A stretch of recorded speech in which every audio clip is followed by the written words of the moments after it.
Hey everyone, it's me, your host Marabelle Lou, with another KEM Top Talk reality TV short on Sin City Rules. I am finally caught up with episode 5, which is called Let's Call a Truce. Now, the episode starts off with Lori and Alicia Jacobs. Alicia was actually visiting Lori's office.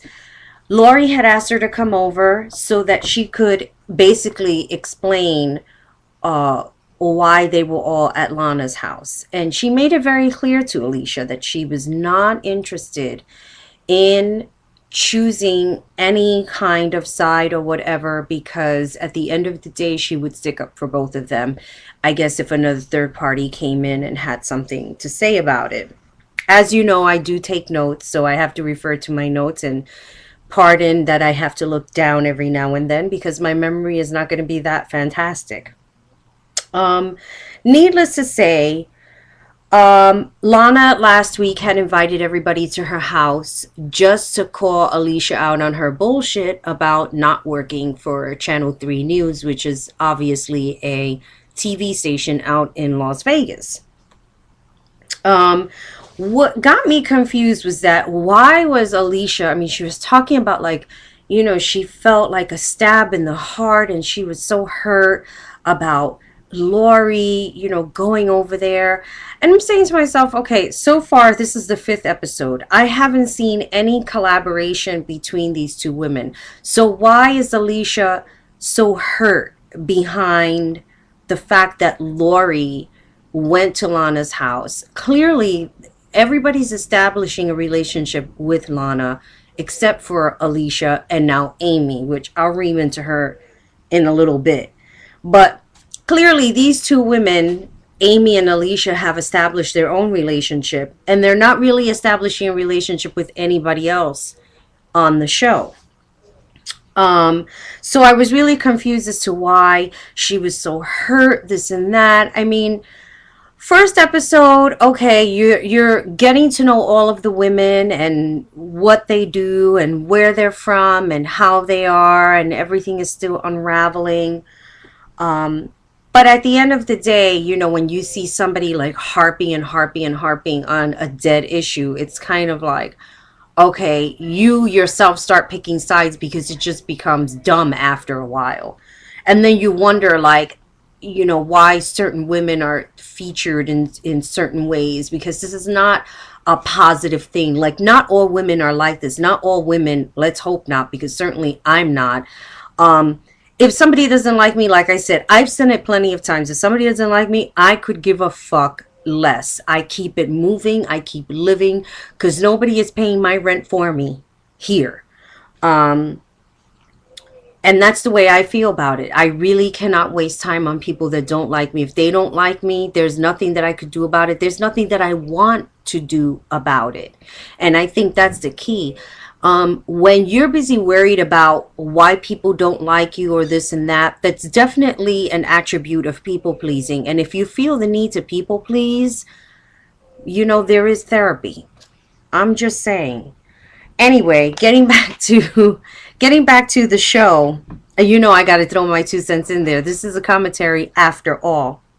So I was really, really confused as to why Alicia, felt so hurt by Lori, especially since they really don't have some kind of a friendship together. That was really, really confusing.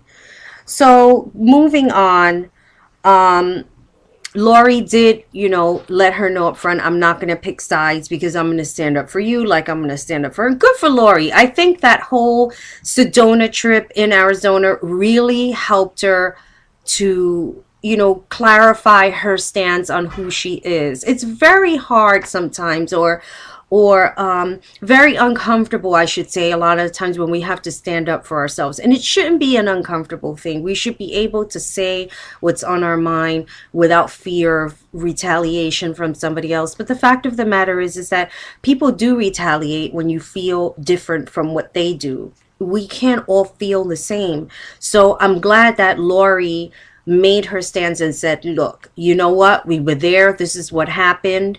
And I'm not going to apologize for it, but I wanted to let you know what was going on, and I'm not going to pick sides. Period. The end. And clearly, this is what Alicia wants. So, in turn, Alicia decides to plan some luncheon. Now, the luncheon, of course, is going to consist of all of her friends and, of course, the women that are being featured on this show. And she does invite Lana, and Lana opts out of going to the luncheon. And I say good for her, because again, why keep bothering to well, like Jennifer said, like beating a dead horse. Really, it's just like you're beating it and nothing's happening. It's not going to get up. It's not going to change anything. Clearly, these two women do not like each other, and her sister hates her even more. This was what's so funny. Um, Sometimes you always have like that secondary person that really, is like the round, like that cat person in the background, ready with the nails, with the claws, um and ready to scratch. So moving on, Jennifer and Lana decide, well, they don't decide. Lana invites Jennifer, I should say, to have lunch at this woman Kim's house. Now, if you were watching the episode last week, or if you had watched any of my commentary, Kim is the woman that Alicia's friend, I believe her name is Trisha, had invited to lunch. And I'm sorry if you hear my sister in the background.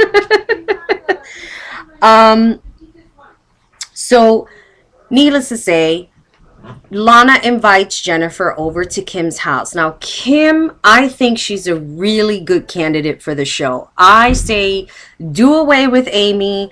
I don't know what she's doing in that show other than she's just creating all of this friction, I should say, and probably fiction. She's just like this third. It's like that fly, you know what I mean, that just keeps buzzing around and you just gotta fucking get rid of it. I mean, it's like, look, last week the woman is on a stretcher, hysterical, crying. I have never seen anything like it, because basically she had a fart. So we got to call 911 because the woman got a fart stuck in her, and she's hysterical and boo, I mean, it's like, seriously, IBS, you got a fart, don't hold it in, let it out. We all got to do it. We're all going to look nice on the outside. I'm going to show cleavage or whatever, but at the end of the day, you know what's up. So, they go to Kim's house, and they have like this really nice dinner, and the ambiance of the house is really great. Kim is talking about how she met her husband. I mean, I love this woman. I don't know who she is, but she just seems like really down to earth, and she has herself put together, which I believe is the signature of a woman empowered.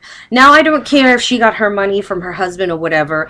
The fact of the matter is that, there's always that that song, like that song Kanye West, God damn it.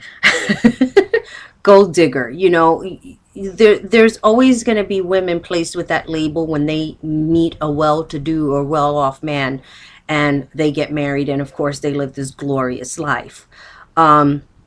And then you do have the women that really work hard and have built their empire, and hopefully they garner some kind of respect, because I really believe that that's what it's all about.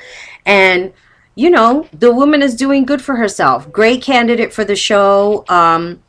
I think somewhere I had seen that there was something on the show. There was like an extra character, so I don't know if they were going to introduce her later. It's just kind of bizarre that that she is not a part of the cast, and that's just my own personal opinion. So they had this lunch, and it went really well. Now, Jennifer is having some serious health issues. Now, I know I had mentioned that they really don't spotlight on Jennifer enough. She's a professional poker player, and then they focus in on her health. And I'm not saying that there's nothing wrong with that, because it is a serious issue what she's going through.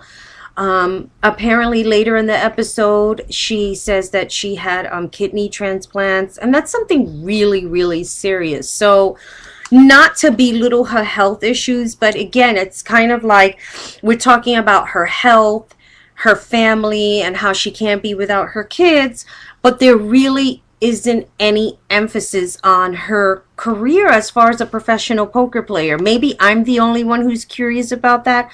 I don't know, but it's like, how do you survive being a professional poker player? Are you investing your money in other things? I mean, it's like, am I stupid not wanting to know this? I'm just saying, you know. So, going on, and like I said, you know, I think Kim is a great contender for the show. Now we go on to the luncheon that Alicia has at the Eiffel Tower in Las Vegas. So she has this brunch, and you know, she has like these little place cards for everybody to sit down. Now she invited Kim. I'm kind of confused as to why she invited Kim. She really doesn't have a relationship with her. She met her through her friend, and right away when she met her, she had all these things to say about Lana in front of Kim, and then expected Kim to all of a sudden take her side. And that didn't happen. See, here's the thing about business across the board. You shouldn't sit there and badmouth somebody to someone that you don't really know, because you just don't know if it's going to come back to you. Granted, you know, people are always going to say things, whatever the case may be, but you just have to be extra cautious with somebody that you don't know. So she had Kim at this brunch, and, you know, right away she goes on with her big old speech about how, you know, she was being accused of being married and sleeping around with married men and blah blah blah. Now you pan the camera over to Amy, who clearly has this guilty look on her face. The woman has yet to confess that she is the one that started this whole rumor to begin with. Now, if it ever comes out, and I'm hoping that it does, and that kind of like asses Amy out of the show and brings in Kim, I don't know if this is going to establish a relationship with Lana and Alicia. And if it does, it's probably not going to really be like a really close friendship or whatever the case may be. But I really believe that Amy should be outed in some form or another. The thing is, it's like, you know, if they're watching back the show by now, they already know that Amy is the one that started this whole rumor in the first place. So who knows if it's going to come out, you know, later on.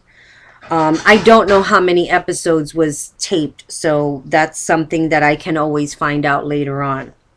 But needless to say, you know, Alicia totally convinced that Lana did not show up to her luncheon because it was in her territory and she's going to be uncomfortable and she's afraid, and Amy is saying it's a cowardly act that Lana didn't show up. Okay, ladies, let me just give you a clue over here. Lana cowardly? No. It's kind of like she's tired of the bullshit. Anybody that's tired of the bullshit, they're not going to be part of the bullshit. Anybody that's smart doesn't want to be part of the bullshit. So how do you end the bullshit? You don't continue to be a part of it. Alicia and Amy are two women that are full of shit. And that is my personal opinion, and I'm entitled to it. Why do I say this? Because as a woman, me, as a businesswoman, me, I don't put up with that much bullshit. Once I see it coming, they're out the door. Whoever that may be, man, woman, child, whatever. I have a very low tolerance for BS. And that's just something that, you know, I don't deal with at all. So that is my rant. It's like I couldn't remember the word. That's my rant for Amy and Alicia, who, you know, think that Lana didn't show up because of this and that. It's like, you know what? I would rather be out on my Segway with my monkey too if I had one. Okay, that's more fun being outside and enjoying the weather and enjoying life than to have to sit there and listen to this woman defend herself. And, and I'm so glad that Jennifer said something to her. She was like, I called the station too and you lied. And then finally, because somebody else said something, then she's like, oh, well, I'm a freelance. Now Alicia's a freelance reporter. And whenever she's needed there, those are the time slots that they show her. Look, you're either going to tell the truth or you're not. The fact is, the woman lied. She's not working there. And it was funny how this guy, Holehead, was like coming out of nowhere. But who are you? And it's like, dude, like, who are you? It's just like, you're a friend. Clearly, she set up this whole table to invite all of her friends. So she'll have this little groupie like rah-rah Alicia. And it's like, that's not the way it works. You don't work there. Period. The end. It's over. And then when the minute somebody else called her out on her bullshit, she's like, oh, okay, well, let me just say that all this happened. And it's not to, look at my cat walking in the background. It's not to say that, okay, like what she went through is less than, but don't BS. This is what I can't stand about people. If you come off as a bullshitter, nobody will ever believe anything that comes out of your mouth thereafter, because after that it's just bullshit, and that's the way everybody's gonna look at you. So because all of this happened, Lana gets a visit from Lori and Kim. Well, oh my God, how could I forget the meat of this luncheon? While all of this shit is going on, Amy's talking about, I did some digging of my own, and I found out in Michigan she was being sued for copyright infringement of a logo and blah, blah, blah, blah, blah. And I'm like, that's all you found? That's it? Okay, fine. So what is the deal with the logo, with the lawsuit? Did you find out all the information? This is the reason why Lori and Kim went to Lana's office to tell her that Kim had dug up this dirt, and this is what she found out. Now, Kim, if she dug up the dirt, she only brought up only half of the story and didn't tell the whole story, because of course now she can't stand Lana. Why? I don't know. This is where I'm like so confused about it. The woman comes into the show. She befriends Lana. She tells Lana that Alicia fools around with married men. Then she befriends Alicia and she's saying all this bullshit about Lana. And then she's like digging up dirt on other people. And you have all these daddy issues about remembering when you were 3 years old and sitting on your daddy's lap. Please, I cannot remember when I was 3 years old. This woman expects for everybody to believe that when she was 3 years old, she remembers him like singing to her or whatever. BS. This is why Alicia and Amy should not be on this show, because it's like, this is not a representation of women. I should hope not. I should hope that a lot of women are not like that. Moving on. So I'm glad that Lori and Kim went to Lana and told her what was up. It kind of like, for me, my own personal opinion is that that Lori pretty much picked a side. And because if she didn't pick a side, for me, if she would have stayed neutral, she probably wouldn't have gone to Lana's office. But clearly, she was annoyed enough to bring this up. And you know what? Lana was like, oh, yeah, the lawsuit with blah, blah, blah. It was just like, she didn't even hide that shit. She has no reason to hide anything.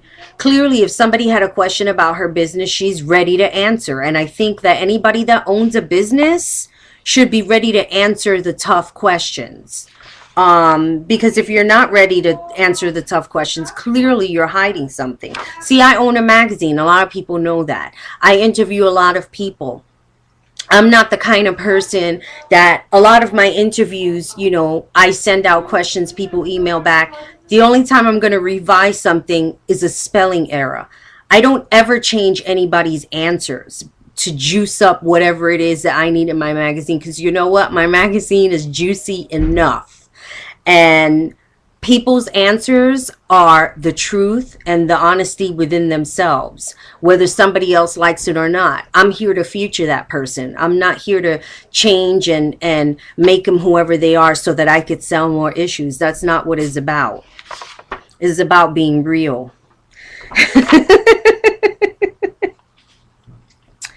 So now we all know that Alicia did lie about working for Channel 3, that she is a freelancer, which means that she freelances and she gets work when she gets work, right? That's the way it's called. And Jennifer called her out on her shit, which is a good thing. And Lana was very forthcoming about the suit with the logo and you know. So now, all right. So I'm like reading my notes here because of course I'm ahead, which is a good thing. So I remembered a lot more than I had anticipated. And I have to say, ditto to Lana about saying for Amy to get a life. Ditto 1,000,000 infinity because I can't say enough. Who the fuck is this woman? Who is she? I don't know what she's. Her face is horrendous. I'm not even gonna go there. It's not even worth it. It really isn't. Um.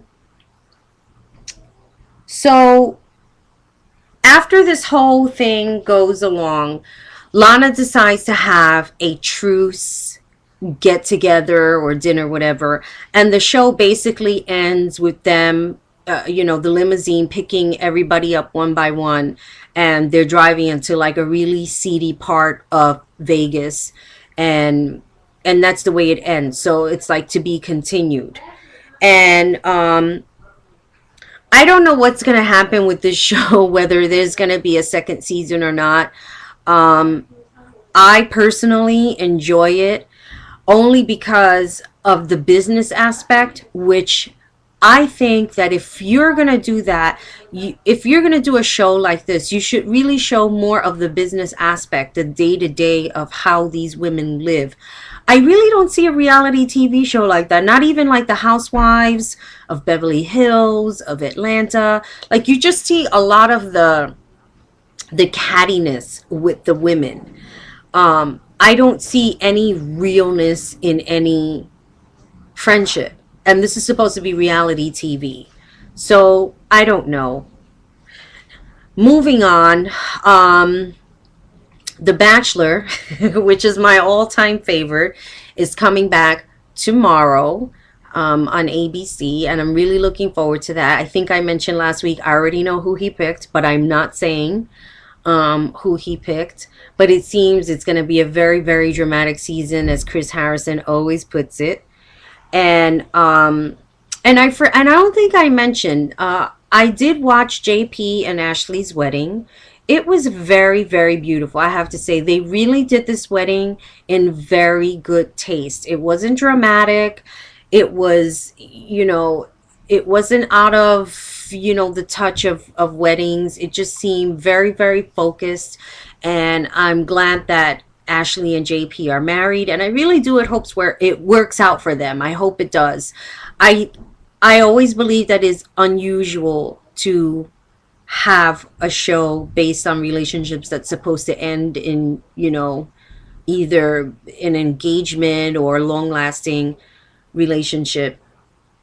I think that, when you're in a closed environment, it's really easy to fall in love with somebody. And it's kind of like that fictional love because you want to be in love so badly that you just end up falling in love with love and not falling in love with that person. And it's a rarity, when two people find each other in that type of circumstance. So I'm glad that, they found each other. And with that being said, I'm going to end it now. And I will see you guys very, very soon. This is another KEM Top Talk Reality TV short with your host, Marabelle Blue. Peace.